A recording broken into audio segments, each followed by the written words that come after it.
Assalamualaikum warahmatullahi wabarakatuh. Perkenalkan, nama saya Adeni Putri Prasasti, NPM 25190060. Mata kuliah Dasar-Dasar Penjas, kelas A2 semester 1. Prodi S1 Pendidikan Jasmani. Dosen pengampu Eko Putra Utama, JMPD. Di sini saya akan menjelaskan materi tentang dasar-dasar penjas. Bab 1. Pendidikan jasmani di sekolah dasar. Pengertian pendidikan jasmani. Definisi pendidikan jasmani adalah pendidikan melalui aktivitas jasmani atau gerak dengan berpartisipasi dalam aktivitas fisik. Siswa dapat menguasai keterampilan dan pengetahuan, mengembangkan apresiasi estetis, mengembangkan keterampilan generik, serta nilai sikap yang positif dan memperbaiki kondisi fisik untuk mencapai tujuan.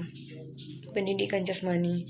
Pendidikan jasmani pada dasarnya merupakan bagian integral dan sistem pendidikan secara keseluruhan bertujuan untuk mengembangkan aspek kesehatan kebugaran jasmani, keterampilan berpikir kritis, stabilitas emosional, dan lainnya.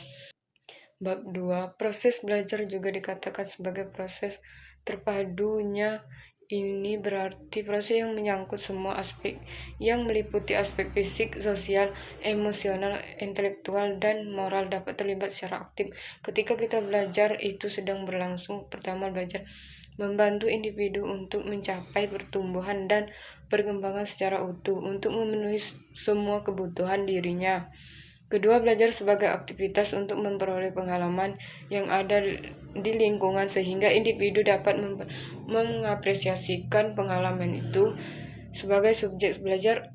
Ketiga, belajar yang menuntut adanya keterlibatan siswa secara aktif dan insentif tempat mendorong siswa untuk belajar terus-menerus. Artinya siswa tidak hanya mendapatkan informasi tetapi juga memproses informasi tersebut sehingga belajar itu tidak pernah berakhir. Bab 3. Kemampuan belajar gerak. Konsep dasar belajar gerak melalui dari adanya rangsangan dikelola dalam pikiran dan kemudian ditampilkan melalui respon yang dilakukan oleh tubuh. Belajar gerak pada umumnya bertujuan untuk mendapatkan tahapan gerakan yang paling sempurna, dan tentunya hal tersebut tidak akan tercapai dengan secara instan karena untuk mencapai gerakan yang sempurna dibutuhkan suatu rangkaian atau urutan gerak yang teratur, cepat, tepat, dan lancar. Bab 4. Perkembangan anak usia sekolah dasar.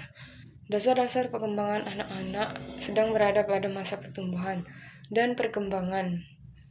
Memerlukan perhatian khusus. Anak pada usia sekolah mempunyai potensi yang sangat besar untuk mengoptimalkan segala aspek perkembangan, termasuk perkembangan motoriknya. Baiklah, itu saja materi yang dapat saya sampaikan. Saya akhiri. Wassalamualaikum warahmatullahi wabarakatuh. Dalam tujuan pendidikan nasional, yaitu sifat manusia Indonesia seutuhnya sesuai dengan sasaran pendidikan jasmani tentang perkembangan individu atau anak. Ide yang terdiri dari perkembangan organis, neuromuskuler, intelektual, emosional.